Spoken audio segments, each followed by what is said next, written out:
Testing one, two. Is this thing on? It is. Okay, great. Well, hello everyone. Welcome to Cafe Desnudo, the official podcast of Desnudo magazine.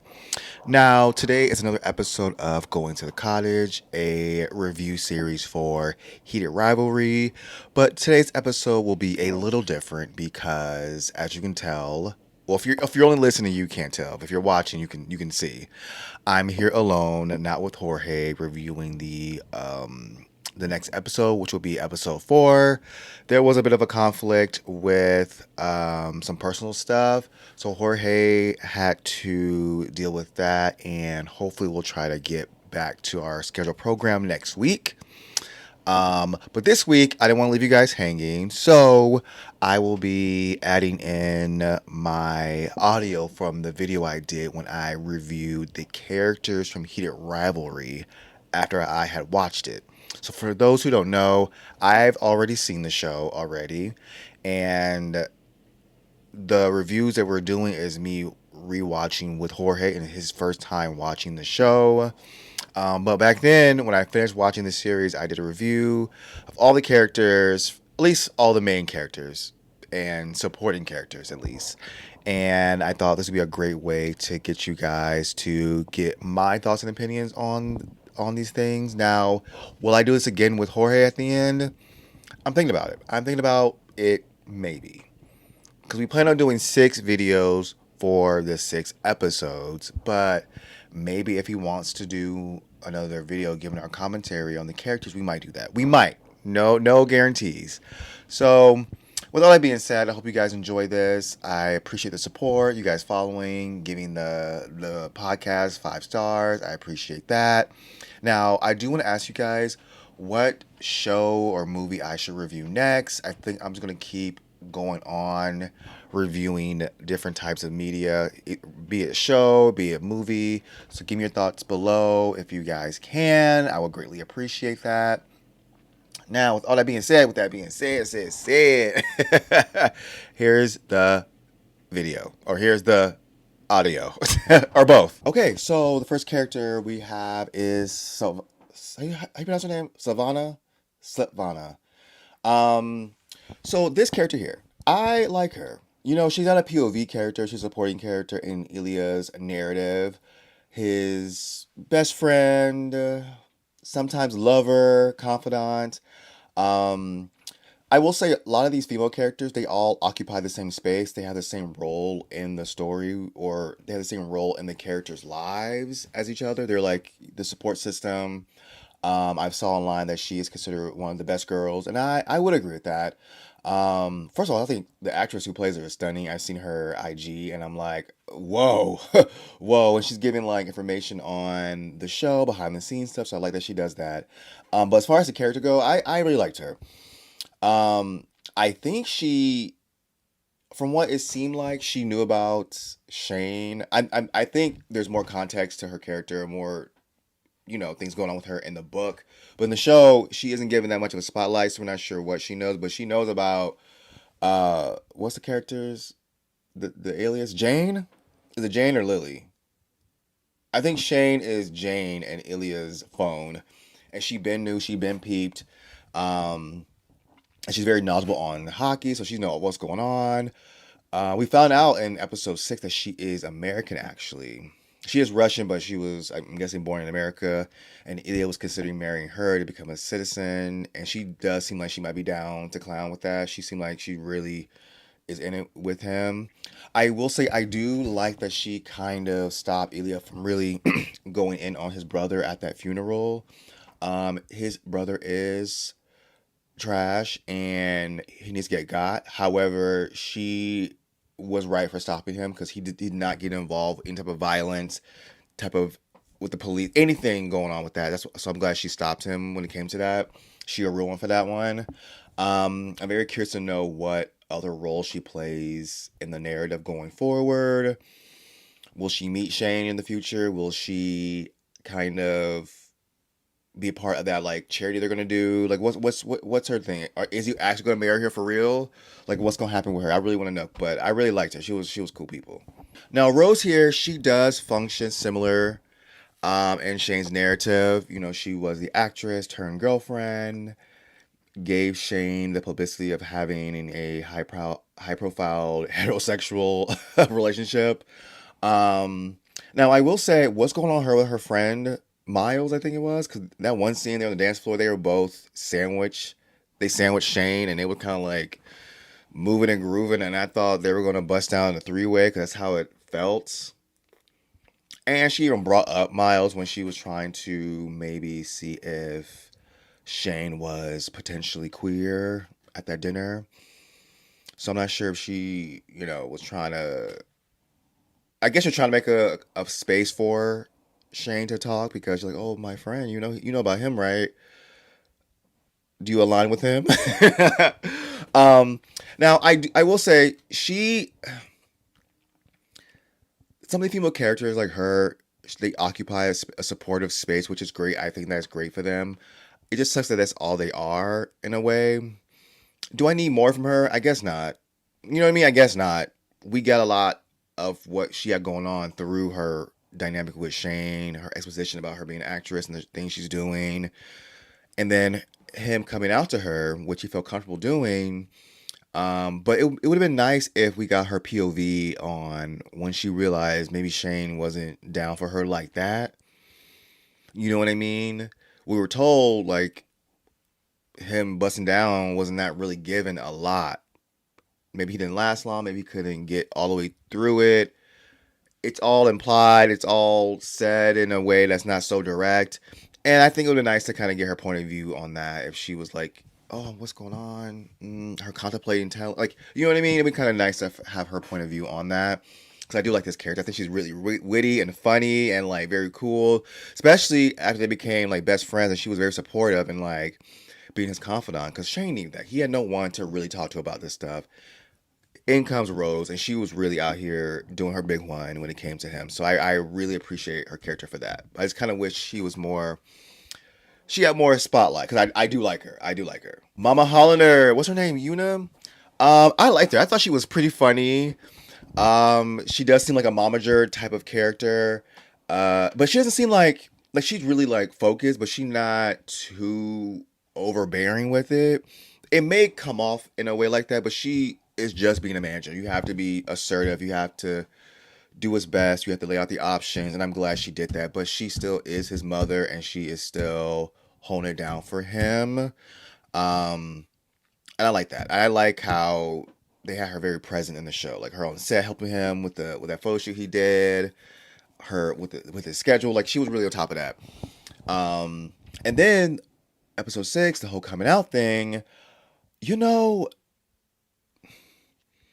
this kind of betrayal does happen. There's a sense of you feeling upset at yourself because you thought you were a safe space for your child to tell you things, something like this as eating them alive.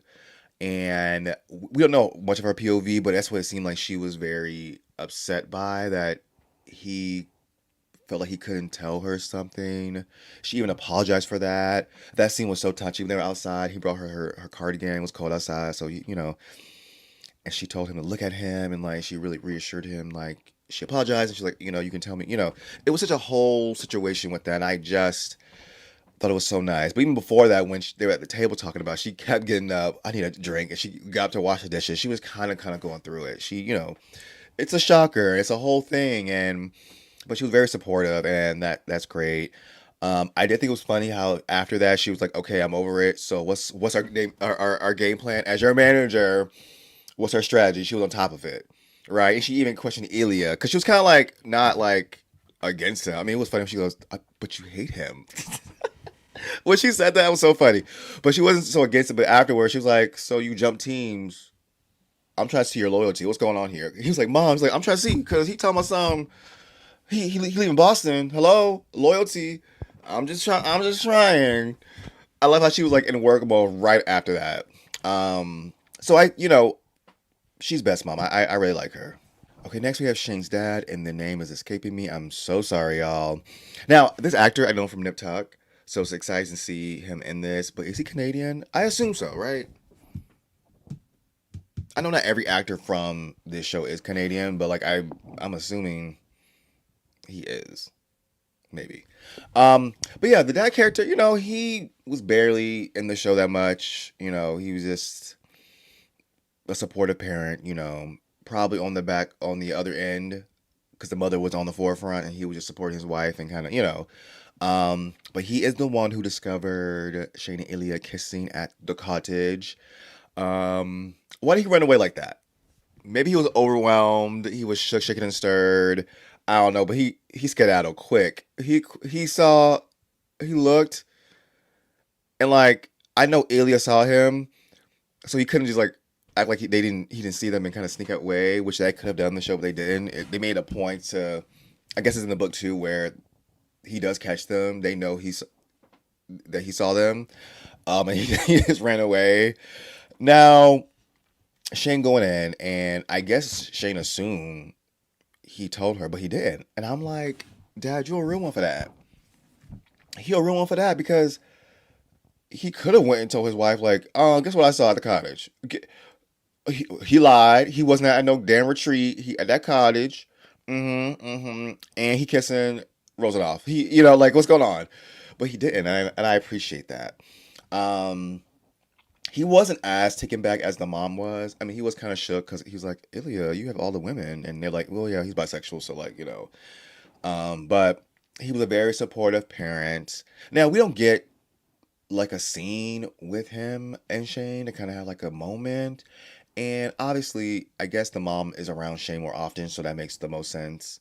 And his reaction, he wasn't indifferent. He was kind of shocked and asking questions, but he wasn't upset or disturbed. I mean, the parents did say they were like, we knew, we kind of knew, we had a inkling that you were kind of, like this. But, they didn't really give him time to kind of like, again, no POV. It wasn't like he had a discussion with his wife or anything like that or any type of situation like that, that would have been nice to have with him. I guess all the characters really who don't get a spotlight. But yeah, I like that. He's cool. Next we have is Kip. Okay, before we talk about Kip, let's talk about his dad. Best dad ever. Oh my gosh. His dad, I adore his father. Like, the most kind spirit in the show for the little time we saw him. The way they communicate with each other is very precious. I thought it was so nice.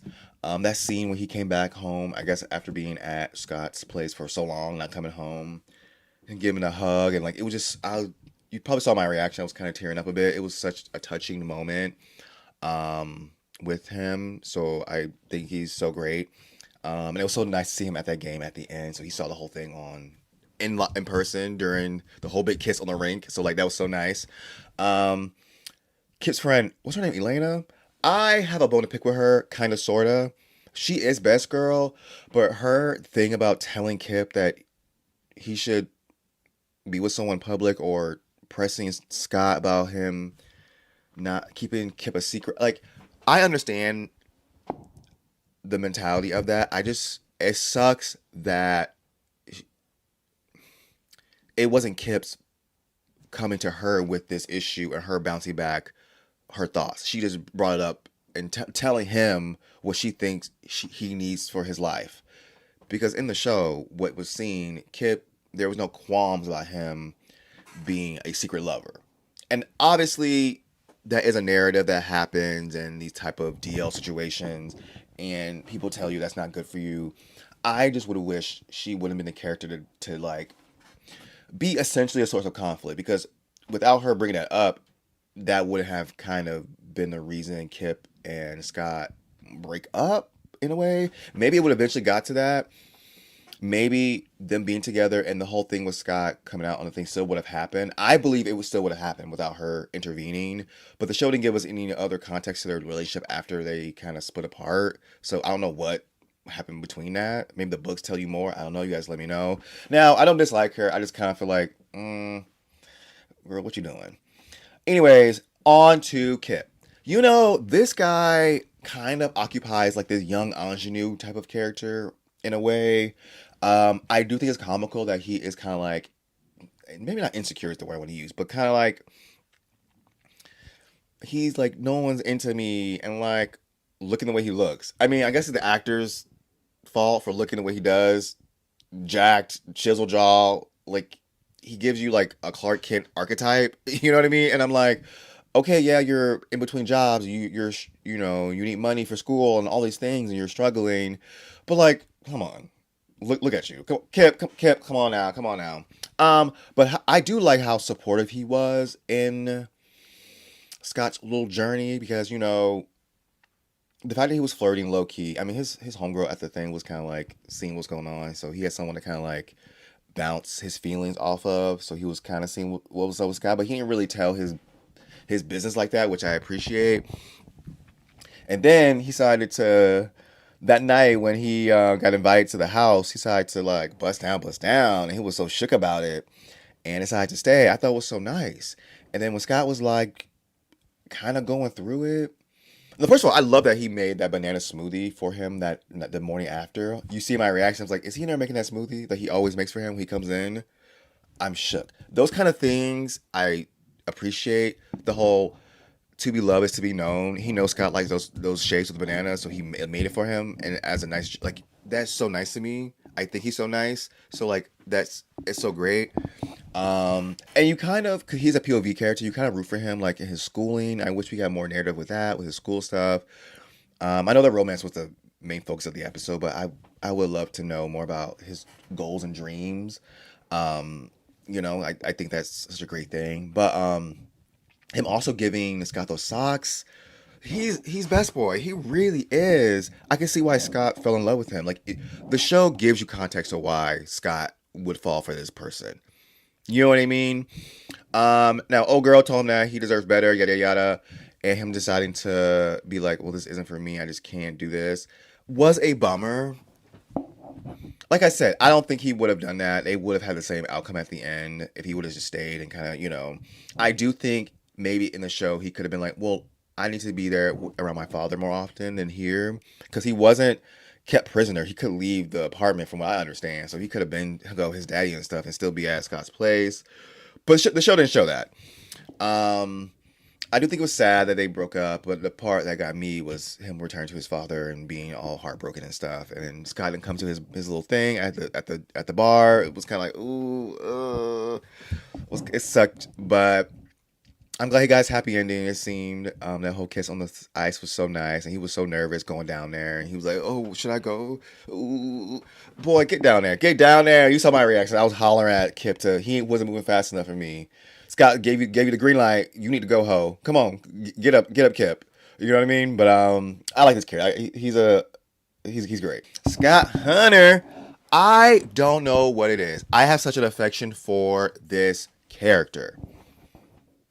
When we got that whole like twist reveal in episode 3 that it was going to be his narrative that we were watching, I was shook because I'm not gonna lie, I barely knew his name in the other episodes. Most of the characters, I barely knew their name. They didn't even say their name really in the other episodes, and he had a very small part in those episodes. But when he was the main character in episode 3, and I was like, oh, is he? Oh, he is. And they had their whole episode seem like a rom-com film. I just was like, okay, I'm into this. Um, his character being a bit older, an orphan, um, really makes it makes the parallels to everyone else because they all have because like you have Shane, he has both parents. We have Kip, he only has one parent, and we have Scott and Ilia who have no parents. And Ilia, he had his dad, but you know you know what's going on with him. For him not to have really anyone, there was no female best friend for him to be a confidant to. None of his teammates. I mean, he seemed friendly enough with Shane, enough to be at that coffee shop with him with the old boy, even though they fall on the ice. I wonder, like, was he clocking Shane and Ilia when he was like, "Oh, you starting to talk like him"? You know what I mean? Like, what was going on with that when he said that, and him and Shane fall on the ice? What was going on with that? I'm very curious about that. Now I like him because those kind of like DL type characters are often jerks in these shows. It's them against the world. They have the world on their shoulders and they can't come out. They're so scared, but they want love. And they're in love and they do all these things. And it just seems like having Scott be upfront with Kip being like, this is what's going on. I feel this way about you, but this is my life, and I'm having a hard time with this. And Kip was very understanding, obviously, and they became lovers, obviously. But the fact that he was very upfront with what's his stuff, he didn't have like a fake girlfriend to like cover up. He wasn't being disrespectful or mean to Kip and like lashing out on him like you usually see in these narratives when it comes to these kind of things. And the person being fed up, but also Kip wasn't nagging him to come out. Now he did try to do out public hangout with Kip, and he panic attack maybe, and it was so heartbreaking for him to kind of like not be okay, and him running home and then apologizing to Kip that he at this point he can't, and Kip's being supported, and I'm just like, oh. Oh, my heart was breaking for him because he was so excited to have someone boot up with. He was so excited to wear those socks that Kip got him, and like his big old speech he did about his, parents and like growing up at the thingy. And he was very honest with Kip, like he can't go to that bar because he just can't, he can't. Like, I just was really feeling for him. He wasn't, in my opinion, seen as a bad guy despite doing something you would deem harmful to Kip. Keeping that secret, keeping him on the low, like, and like in these shows they do. I watch a lot of these series, and this kind of happens a lot. So I'm glad they went the route of him not being a douchey, jerky character like that. Now his big old come to the rink, come down here, Kip, had me shook, y'all. When I tell you I was shook, I was shaking, I was stirred, I was disturbed, I was all the things. I was going through it with him. I was. Hold on, let me. Yeah, I was going through with him.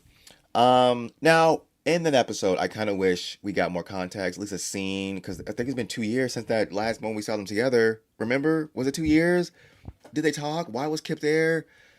Y'all mentioned Scott Hunter in the beginning of the episode, and we ain't see him again till the end. That's not fair to us. We need a scene with Scott. We need a scene with Kip. Maybe they reconcile or they reunite and he invites to the game, the championship game, which he happened to win. But anyways, the fact that he saw his teammates with their families on the ice and he was by himself was so sad. But then he saw Kip. He was like, you know what? When I get this feeling, and the feeling went over him, and he was like, come down here. And he kissed that boy in front of everybody. And then in episode 6, he had that speech, him coming out, the whole thing. I just stand Scott Hunter. Scott Hunter, I just stand him. I just stand him. He's so great. He is so great. Ilia. Okay, first of all, number one, I don't think Ilia is such of a jerk that I guess is supposed to be conveyed in the show. You know what I mean? Obviously, he's a bit softer, kinder, nicer, lovey-dovey towards episode 5 and 6, towards Shane. And early on, that wasn't the case, but he wasn't a massive jerk at how it's portrayed. Like, I'm like, I don't see it like that. Yeah, maybe he's very straightforward and cold in some ways, and he did get pissy at Shane. Was it because he lost that game?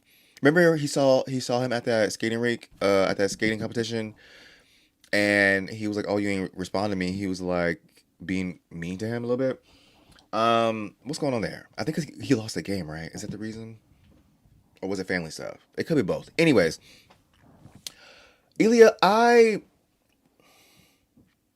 his character is probably the most interesting because of the familial issues he was having.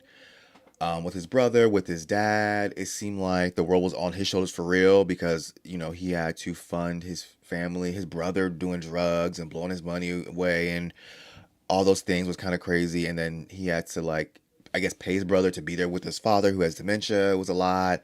We found out later he lost his mother and how that happened, which was very upsetting and sad. But despite all this, he does seem like a very strong character, strong person, but he is still human.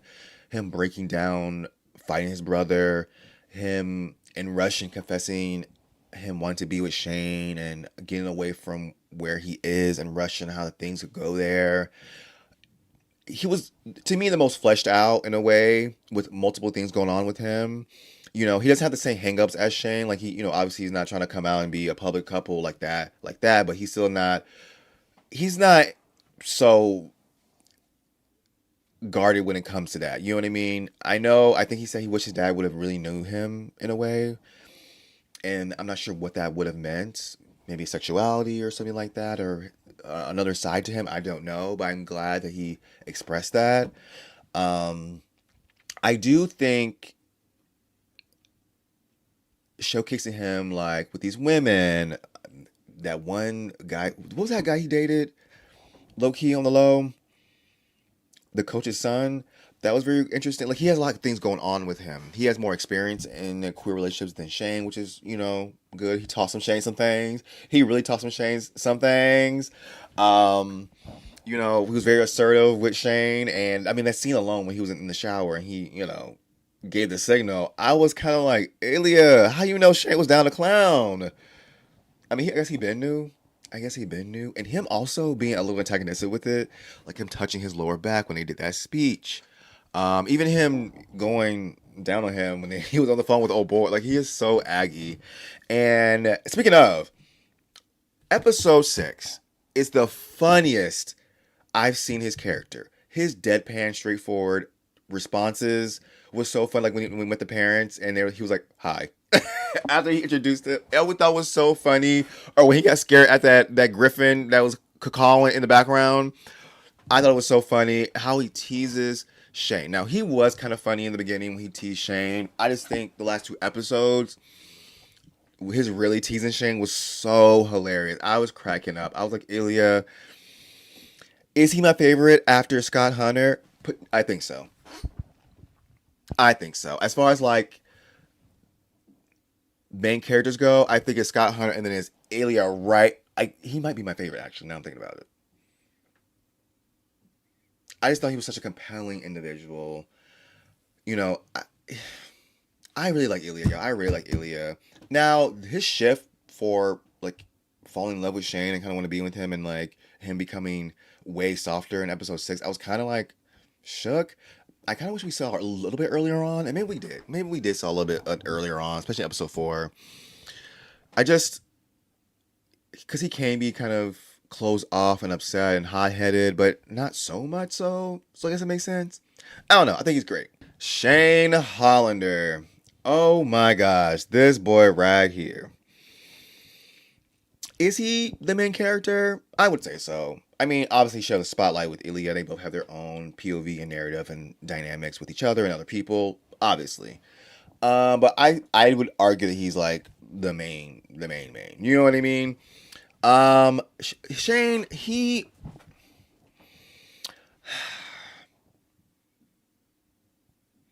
how should I say this? I like Shane. Is he a nervous wreck most times? He sure is. He's really in his feelings about a lot of things. And the show didn't do this, but I wonder what pressures he might have as being a hockey player. Does he have any of that? The show doesn't really delve into that, but like we know that he's successful. He makes all this money. I mean, he built a cottage for goodness sake. His both his parents. I mean, his main struggle is the sexuality thing. Was it episode 5 or episode 4 where he came out to Ilia? What episode was that? Was it 5? He came to terms with him being gay. Now, he was already busting down Ilia for years now, but he got shook when they were making out, and I wish we would have knew why he got shook. I mean, actually, we can read between the lines. It got too real for him, hearing Ilia call him Shane for what seems like the first time. And he skedaddled, and all of a sudden he's at this party, and he decided to be with Rose. Why did he do that? Did he just want to be with someone, and he only knew he could really be with someone if it was a woman, and he kind of was like, okay, let me see what's up with Rose. Did he pursue her like that? Did she pursue him? I don't know. But she was his beard. Did she know she was a beard? Maybe. Maybe she did. Maybe she didn't. But she caught on quick, though. She caught on quick. Now, him busting down her after he saw Ilia at that club, I wonder what was his thought process. I wish the show gave us more context to these characters. And a lot of them don't have people to talk to until later on in the show. Like, he didn't have Rose until later on after they like broke up and became besties. It was gonna be kind of nice. And but I wonder what's going on with him. But the context clues are there. Like when he was really pissy at that lunch with his parents, which I was like, damn, I'm saying like calm down. Like, okay. he didn't want to go with the princess at that thing. He didn't want to do the things for Rolex. You know what I mean? Like I'm just kind of like, Shane, what's going on? And he's very, very emotional, very in his feelings. But I like that he always expresses that. Like it was to a point where he was like, "No, we're talking about this." When after they were like in Tampa and they wanted to talk, he was like, "We gotta talk about this. We need to." He came out to Ilia, which we're all like, "Okay, well, all right, you go off. I'm glad you said it." But then he was like, he feels a way about him. He wants to be with him. Yada yada yada. Let's not act like we're not feeling the way we feel. I know you feel it too. And Ilia's like, we can't be doing this. And then what was touching, I thought, was when he got injured and he was like, the people in his life, he needs to know that he's okay or like need to see what's up with his parents and Ilia. Huh. Huh. And like, oh, I liked it when like Ilia was kind of like concerned for him on the ice. Remember when he fell down? And Ilia what didn't go to him, but he was orbiting around him, and they kept telling him to like back up, go away. And he couldn't, cause that's his Shane. I mean, that was one of the moments you realize that's his Shane. He didn't want to go nowhere. And then he invited him to the cottage, and then I know it meant a lot to Shane in a way to see Scott do that whole thing on the ice to the point where he was shaking and stirred. And then when Ilia called him, said, "I'm going to the cottage," he was like, and he picked him up. He picked them up. And he was like, they were driving there and they were holding hands. And he really wanted Ilia to be honest with him. And he was honest with him. And they had all these talks and he was really getting to know him. I mean, I think episode 4, he was really getting to know him as well. Talking about his family and stuff. But he also divulged information about him and his parents. And I just think he's more of an open book and he's willing to be vulnerable. That's the word. He's very vulnerable of an individual. And I just think that is so great about his character. But he's so vulnerable that he's panicking. You know, the dad found out he was going through it, losing his mind, even though he had all these plans to like them actually to be together when they retire. We're going to like tone down our like public rivalry that we don't like each other by doing a foundation. And it was so touching after we learned about Ilia's mom and him wanting to name the foundation after her and what the foundation was for. Oh, Shane. Is Shane my favorite character? I think I love our 4 main boys so much. They're so thoughtful. They're so supportive. They're the things you want in your partner. You know what I mean? I just think him being so like in touch with his feelings and very. I just Shane, you real for that? You so real for that? And I like that he didn't push Ilia away once the dad found out, because that also happens in these shows. They get caught and he kind of pushes the love interest away because like, you know, like this is gonna ruin his life. But he was freaking out, but he leaned into Ilia, and Ilia was being really, really, really supportive. So like he felt safe and he really feels the feels for him. So like it makes sense. But it was him against the world, him and Ilia against the world, and he was so shook. When I tell you shook, when Ilia definitely called him his boyfriend, and he was like, boyfriend? Like he's like, yeah, like that's what, yeah. And I don't know why I like that, because they didn't specify that that's what they were. You know what I mean? And that probably was the first time that was even brought up, and that's when it happened. And Shane was like, wait, for real? And then he talked with his mom. He opened up to his mom about this, and it's a whole thing with him. And I like the fact that he still was so anxious and worried about what's going on with him, even after he told his parents and they were cool with it. He still was freaking out. His character's consistent. He's been this way since the beginning. He's been like scared and worried and da da da. Remember they bust down that one time and he was like, Scott Hunter is right next door. You had me waiting outside. Like he's so worrisome about everything. He's very consistent with that. Now I do want to know why he tried to fight Scott on the ice. Obviously, we know maybe he implied something, maybe not. We don't know for sure, but it would be nice to kind of get some context to that, you know? But yeah, I like Shane. Okay, guys, we're at the end. Any other things I want to say? Freaking Ilia's brother. Oh my gosh. I mean, the characters are great antagonistic type of force in the narrative, so like go up. Also, who's that black player that they're always hanging out with? What's his deal? He's fine. Oh, and Shane's friend, the one that has all the babies.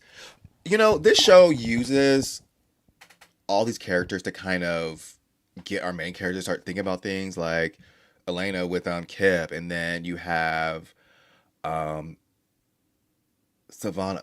I can't pronounce her name. Her, I guess, kind of letting Ilia know that she knows he has feelings. He's in love with the Jane.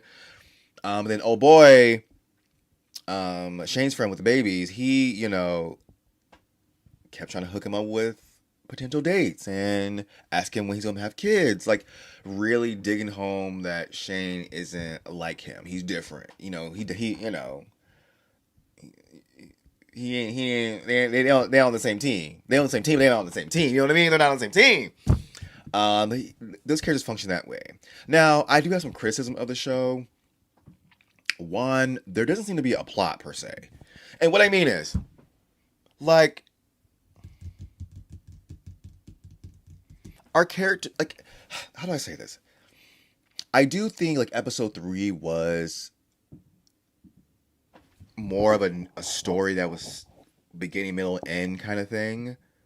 A romance happening, the things that happened, like it was seemed like a more condensed story. It was exactly that. I think their story was a whole book, from what I understand. Kip and Scott, it was a whole book, and they condensed it down into one episode.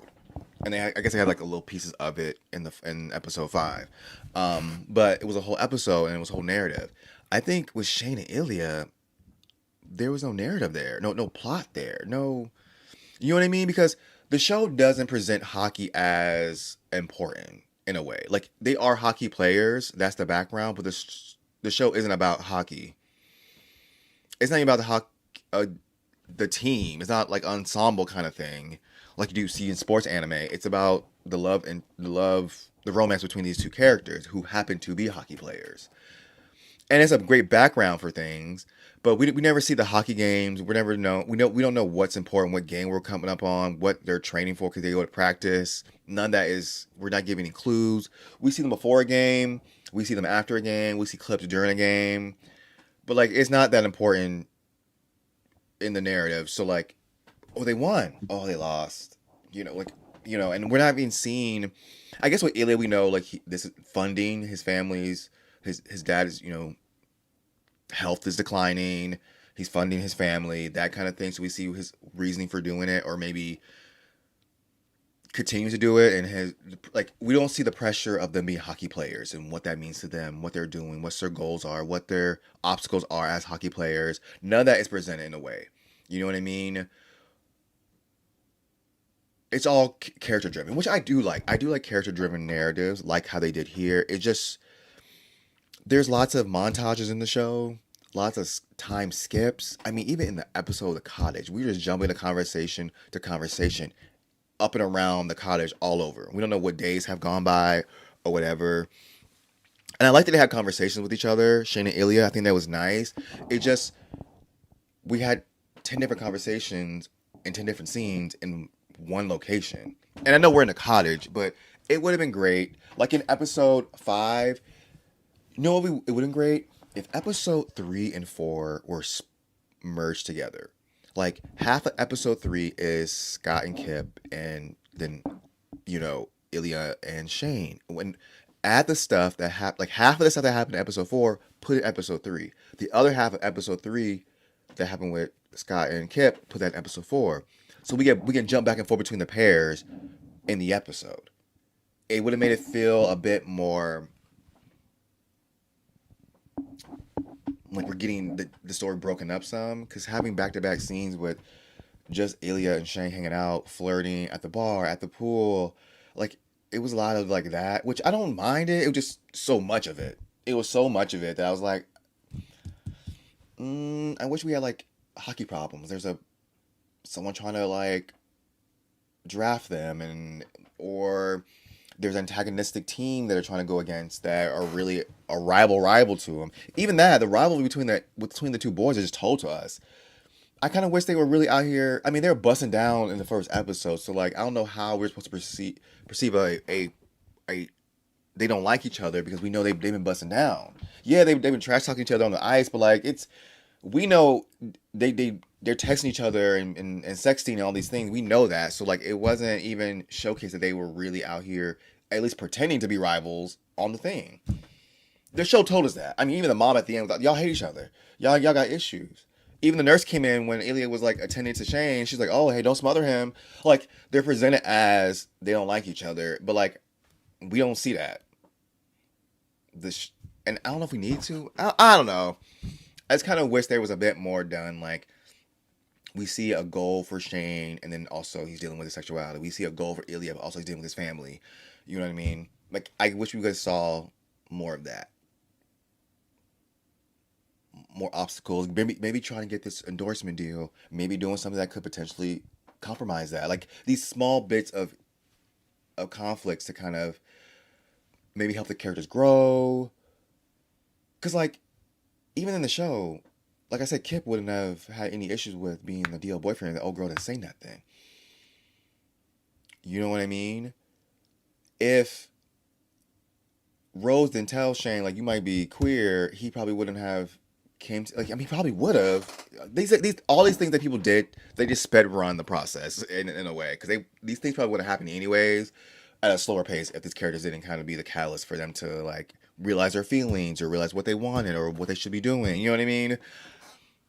I wish it was a bit more fleshed out in a way, but this kind of happens when you have a romance-led show and that the show is the romance.